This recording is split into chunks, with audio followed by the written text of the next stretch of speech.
Pemirsa, salam jumpa kembali. Di hari ini kami akan menyajikan kembali informasi terkait dengan penanganan pelanggaran pemilu yang dilaksanakan oleh Bawaslu. Nah, seperti apa mekanisme yang dilakukan oleh Bawaslu? Kita ikuti bersama penyampaian yang disampaikan oleh Komisioner Bawaslu Kabupaten Bovendigul Divisi Penanganan Pelanggaran dan Penyelesaian Sengketa yang disampaikan langsung oleh Samuel Ianggam berikut ini. Baik, terima kasih. Selamat siang buat kita semua. Yang dapat kami jelaskan dari Bawaslu khususnya untuk Divisi Penanganan Pelanggaran yang terjadi dari tanggal 14 Februari.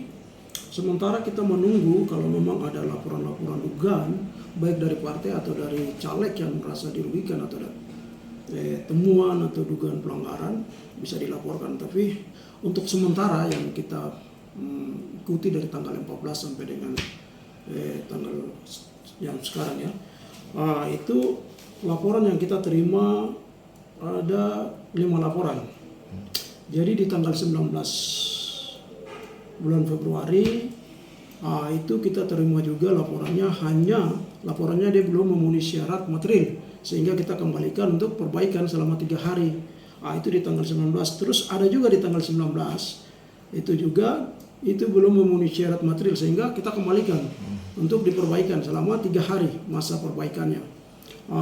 Terus masuk di tanggal 20 Februari kebetulan itu kita sudah terima laporan itu dari Kampung Gembit dan sementara dalam proses itu kita sudah registrasi, terus sudah kita klarifikasi baik kita dari pihak Bawaslu sehingga kita sudah naikkan ke tahap proses penyidikan dari pihak penyidik dalam hal ini Gakumdu untuk memproses yang terjadi di distrik Warapo khususnya Kampung Gembit. Jadi sementara ini dalam masa proses.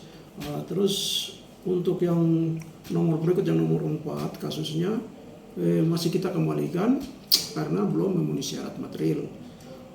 Terus yang kelima itu di hari Kamis tanggal 22 juga memang ada laporan dari partai, itu pun juga kita terima, kita lihat memang belum memenuhi syarat material. Artinya syarat formalnya sudah, hanya syarat materialnya belum, sehingga itu kita kembalikan ke yang bersangkutan untuk mereka melengkapi sesuai dengan syarat material, karena itu yang dituangkan di dalam Perbawaslu 7 2022 tentang penanganan temuan dan laporan pelanggaran. Seperti itu, Pak.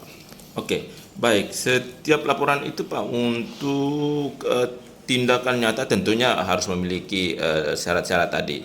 Nah, sejauh ini langkah dan upaya yang akan dilakukan oleh Bawaslu sendiri, karena kalau kita ketahui bersama bahwa batas masyarakat mengadu itu kan sampai tanggal 10 hari. Nah, ini kan sudah lewat dan ini sudah masa untuk mulai kita bersama-sama mendengarkan hasilnya. Ini kira-kira seperti apa ini mekanismenya, Pak? Baik, terima kasih. Jadi terhitung itu mulai dari tanggal 14 itu sudah kalau memang ada temuan di pada saat pungut hitung, itu sudah wajib hukumnya untuk kita melapor itu. Sehingga apa yang tadi disampaikan Bapak betul itu 10 hari itu.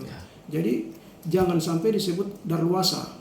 Sehingga dari tanggal 14 kalau memang ada temuan kita rasa dirugikan, itu sudah wajib hukumnya untuk melaporkan itu. Baik di TPS ada anggota kita di PTPS bisa melaporkan kejadian itu di sana. Sehingga itu bisa menjadi rekomendasi untuk naikkan ke Bawaslu sehingga kita bisa proses itu. Kalau memang memenuhi unsur syarat-syarat formulir dan syarat material untuk bisa diproses sehingga tidak menjadi daluarsa. Lain halnya kalau memang dari tanggal 14 terhitung itu sudah sampai dengan 10 hari ke depan baru dilaporkan, ini kita bisa anggap daluarsa, tidak masuk memenuhi aturan itu, memenuhi aturan, sehingga itu kita bisa kembalikan seperti itu. Oke, baik, Pak. Bahwa tadi dijelaskan mereka yang sudah mengadu ini kan diberi kesempatan 3 hari untuk melengkapi syaratnya tadi. Betul. Nah, sejauh ini kira-kira dari mereka yang diminta untuk melengkapi syarat-syarat tadi itu seperti apa ini? Apakah sudah dikembalikan atau kira-kira bagaimana? Iya. Jadi seketika mereka membawa berkas mereka, kita seketika melihat dari ketua termasuk divisi-divisi kita Panwas Kabupaten ini kita melihat kalau memang dari beberapa partai yang mereka antarkan ini lebihnya itu biasanya kekurangan di syarat material. Syarat material. Jadi seketika kita melihat, kita kaji, kita akan ke plenokan untuk kita kembalikan berkas. Artinya berkas ini belum memenuhi syarat ini, jadi ada tenggang waktunya 3 hari untuk diperbaiki persyaratan ini sehingga kita bisa proses lebih lanjut. Tapi toh selama 3 hari di waktu yang diberikan mereka tidak melengkapi dan membawa berkasnya kembali, berarti kita anggap gugur. Tidak bisa kita proses lagi karena tenggang waktunya 3 hari yang diberikan dari Bawaslu kepada mereka caleg atau parpol untuk kita proses. Seperti itu, Pak. Sejauh ini dari pelaporan itu apakah sudah ada yang memenuhi syarat atau sudah diproses? Kalau sejauh ini pertama yang tadi berkaitan dengan Kampung Inggembit. Kalau Kampung Inggembit ini memang memenuhi syarat formil, syarat material, dan memang saksi-saksi yang kita sudah klarifikasi dia mengarah kepada pidana, kepada ada penyelenggara dalam hal ini mungkin dari KPPS yang melakukan hal-hal itu, sehingga kita coba untuk menggali klarifikasi dari Bawaslu sendiri. Seketika kita klarifikasi, kita rapat tingkat pimpinan Bawaslu dan kita coba untuk mengkaji dia mengarah ke pidana, sehingga kita langsung kerjasama dengan penyidik. Artinya kan di Gakumdu itu sudah ada dari 3 unsur, Bawaslu, kepolisian dan kejaksaan, untuk kita melihat persoalan ini seperti itu. Berarti ini kita supaya masyarakat tidak salah persepsi bahwa di Inggembit itu tidak dilaksanakan PSU ya, tetapi ini sudah ke masalah tindak pidana ya Pak ya? Betul. Jadi untuk di Inggembit ini karena memang dia ada aturannya yang berkaitan dengan pidana, yang berkaitan dengan PSU itu ada harus dimasuk dalam unsur ini. Pemungutan suara di TPS diulang apabila dari hasil penelitian dan pemeriksaan pengawas TPS terbukti terdapat keadaan sebagai berikut.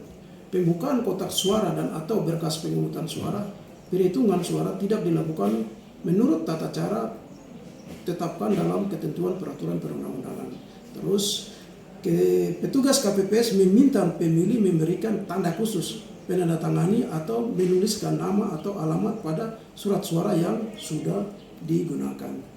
Terus petugas KPPS merusak lebih dari 1 surat suara yang sudah digunakan oleh pemilih sehingga surat suara tersebut menjadi tidak sah. Terus yang berikut, pemilih yang tidak memiliki kartu tanda penduduk elektronik dan tidak terdaftar di dalam DPT tetap dan terdaftar pemilih tambahan. Artinya mereka yang tidak terdaftar sama sekali, tapi mereka terus tidak ada dia punya kartu identitas tapi ikut memilih. Nah, ini yang diatur dalam Undang-Undang Pemilu Nomor 7 2017 di pasal 372 berkaitan dengan hal ini. Itu yang bisa di pemilu ulang seperti itu. Sementara kalau PSU ulang ya. Sementara kalau yang kita usut kemarin ini kan berkaitan dengan Ketua KPPS mengajak, mengarahkan masyarakat untuk mencoblos salah satu figur seperti itu. Oke, baik Pak. Ini satu permasalahan kecil, namun ini untuk mengantisipasi pada pilkada, karena pilkada ini sangatlah rawan. Nah, ini bagaimana langkah yang akan dilakukan oleh pihak divisi penanganan pelanggaran ini untuk bisa mengantisipasi hal-hal terburuk nanti pada pilkada ini, seperti apa ini Pak? Silakan. Siap, terima kasih. Jadi ini menjadi catatan dan evaluasi kita pada umumnya untuk secara khususnya di kita lembaga Bawaslu, dan kita pun juga pasti akan evaluasi dengan pihak penyelenggara lainnya seperti KPU dalam hal ini. Artinya ini menjadi contoh yang kita sedang berjalan dalam pemilihan, baik dari pemilihan presiden dan pemilihan legislatif. Ini menjadi dasar utama kita untuk kita evaluasi ke depannya, untuk kita bisa benahi yang kekurangan-kekurangan kita, untuk bagaimana supaya dalam hal ke depan nanti di pilkada, pemilihan gubernur, walaupun pemilihan gubernur dan pemilihan bupati, kita bisa menurunkan tensi daripada pemilu yang nanti akan berjalan besok di pemilihan gubernur dan pemilihan bupati. Seperti itu. Oke, apa pesan yang mau disampaikan oleh Bapak selaku divisi penanganan pelanggaran ini kepada pada masyarakat sendiri, sehingga dalam proses pelaporan agar tidak lagi mengalami hambatan seperti diberi kesempatan 3 hari, namun sudah disiapkan prasyarat-prasyarat yang menjadi aduan mereka, itu seperti apa? Mungkin ada pesan. Ya, baik, terima kasih. Jadi pertama kepada caleg atau parpol dalam hal ini, untuk melaporkan harus jangan melebihi daripada 7 hari. Semenjak pada saat contoh untuk kemarin pemilih tanggal 14 ya. Nah, itu sudah harus kita pada saat kita ada temuan laporan, kita sudah harus mengadu ke Bawaslu. Sementara kita kita lihat kalau memang memenuhi syarat formal, syarat material, kita bisa ambil. Tapi kalau memang belum memenuhi 2 unsur syarat formal dan syarat material, kita akan kembalikan dan kita kasih waktu untuk 3 hari. Untuk itu kita mohon kepada pihak daripada caleg atau dari parpol untuk harus bisa benar-benar melihat hal itu sehingga kita tidak berbenturan dengan aturan. Nah, itu pertama. Terus kedua, kepada masyarakat juga kita mohon kerjasamanya apabila ada temuan atau ada laporan, bisa kita melapor kepada Bawaslu untuk menindaklanjuti itu. Form pengisiannya sudah ada, sehingga jangan kita merasa ragu dan jangan kita merasa takut, sehingga itu bisa pemilu kita ini bisa berjalan dengan jujur, adil, sesuai dengan aturan atau mekanisme yang ada, seperti itu.